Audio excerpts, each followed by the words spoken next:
झांक रहे हैं इधर उधर सब, अपने अंदर झांके कौन। ढूंढ रहे हैं दुनिया में कमियां, अपने मन में ताके कौन। सबके भीतर दर्द छिपा है, उसको अब ललकारे कौन। दुनिया दुनिया सुधरो सब चिल्लाते, खुद को आज सुधारे कौन। हेलो फ्रेंड्स, मम्मी पापा, दादा दादी, नाना नानी और मेरे प्यारे प्यारे बच्चे, आप सभी का मेरे टॉक शो लिगेसी लाफ्स में स्वागत है। और मैं हूं आपकी होस्ट दीप्ति। जैसा कि आप जानते हैं, वैलेंटाइन डे अभी कुछ ही दिन पहले लोगों ने सेलिब्रेट किया है।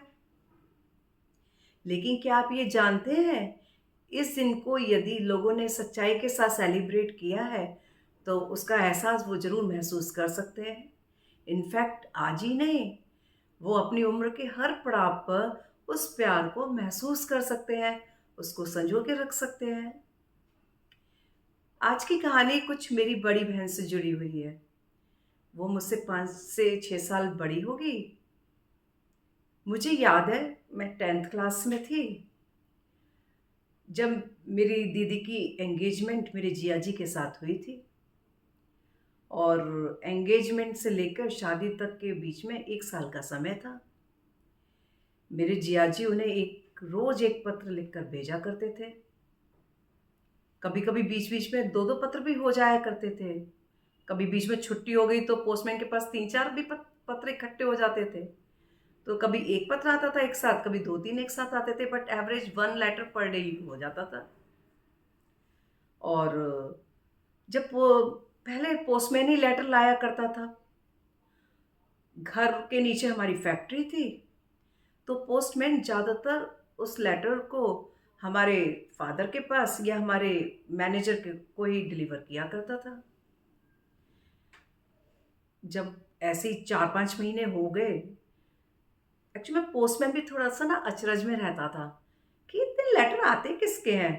तो उसने एक दिन बड़ी सजगता के साथ हमारे फादर से पूछ ही लिया, बाबूजी ये पत्र एक ही के नाम रोज कैसे आता है। तो पहले तो हमारे फादर हंसे, फिर बोले, पोस्टमैन साहब, मैंने अपनी बिटिया का रिश्ता कर दिया है। हमारे दामाद जी फॉरेन रिटर्न है, रोज एक पत्र लिखते हैं। ये सब देखना हमारे लिए भी थोड़ा सा अजीब सा लगता है, लेकिन क्या करें, अब उनको हम मना तो नहीं कर सकते। खैर, पोस्टमैन भी बड़ा खुश हुआ। ठीक है बाबूजी, बहुत अच्छी बात है। खैर, ऐसे समय निकलता रहा। एक्चुअली में मेरी दीदी भी ना उन लेटर्स का बहुत इंतज़ार करती थी। मुझे याद है, वो संडे भी भूल चुकी थी। तो जब भी रोज़ पूछती, आज लेटर आया, आज लेटर आया। और हम लोग जब स्कूल से आते थे तो हमारे फादर हमारे हाथ में लेटर थमा देते थे कि जाओ ऊपर जाओ, अपनी दीदी को ये लेटर दे देना। तो हम भी बड़े खुश होते हुए आते थे और दीदी को लेटर दे देते थे। और जिस दिन संडे होता था उन्हें पता नहीं होता था, तो इंतज़ार में रहती थी कि आज लेटर नहीं आया। तो हम उन्हें बताते थे, अरे भाई आज संडे है, आज कौन पोस्टमैन लेटर लेके आता है। खैर कोई नहीं, ऐसे ही दिन निकलते गए। 6-7 महीने हो गए। वो उन लेटर्स को बहुत संभाल के रखती थी अपनी अलमारी में।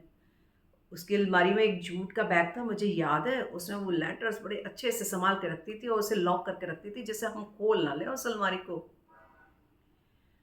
अचानक से एक दिन की बात है, 6-7 महीने बीत चुके थे ये सब होते हुए। तो अलमारी जब वो खोलती है, उसमें उसे लगता है कुछ मिट्टी सी है, और जो जूट का बैग है उस पे भी कुछ मिट्टी सी लग चुकी है। तो जब उसने थोड़ा ध्यान से देखा तो पता चलो वो तो दीमक, आप जानते हैं ना दीमक को टर्माइट्स बोलते हैं, कि उसमें तो दीमक लग गई है। अब तो वो बहुत परेशान, हाय मेरे लेटर्स में दीमक लग गई, हाय मेरे लेटर्स में दीमक लग गई।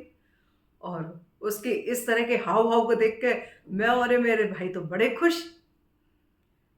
बोलते, अच्छा रहा दीमक लग गई, अच्छा रहा दीमक लग गई, हमें पढ़ाती नहीं थी ना इसीलिए दीमक लगी है। तो फिर क्या था, बस दोनों ने एक एक थप्पड़ खाया और बोलती हैं, यहाँ मैं परेशान हो रही हूँ और तुम उछल कूद कर रहे हो। बड़ी मुश्किलों से पता चला कि सिर्फ बैग तक ही दीमक लगी थी, लेटर्स में दीमक नहीं पहुंच पाई थी। खैर बच गए। बड़ी बड़ा उस दिन तो जो हुआ वो बड़ा अच्छा ही लग रहा था देख करके। और ये भी पता चला कि ये लेटर्स बड़े पर्सनल होते हैं, किसी को पढ़ा ही नहीं जाते। जब हम बड़े हो गए तब हमें ये चीज़ पता चली। खैर इस तरह से सिलसिला उनका चलता रहा। मु- मुझे लगता है अभी भी ना वो, और शादी के बाद वो लेटर्स का बैग भी उनके साथ ही गया, उनके अपने ससुराल में। और मुझे याद है वो हमेशा उन लेटर्स को कभी कभी पढ़ती थी। और हमेशा अपनी मैरिज एनिवर्सरी पे तो मेरे जिया जी और मेरी दीदी हमेशा उन लेटर्स को पढ़ते हैं और एंजॉय करते हैं और अपने पुराने दिनों को याद करते हैं और बहुत खुश होते हैं। और मैं भी उनके प्यार को इस तरह से देखते हुए मैं भी बहुत खुश होती हूँ।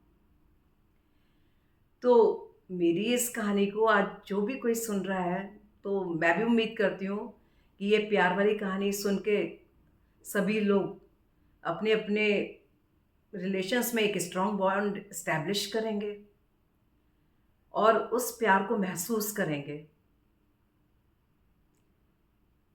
तो बताइए आपको मेरी ये कहानी कैसी लगी।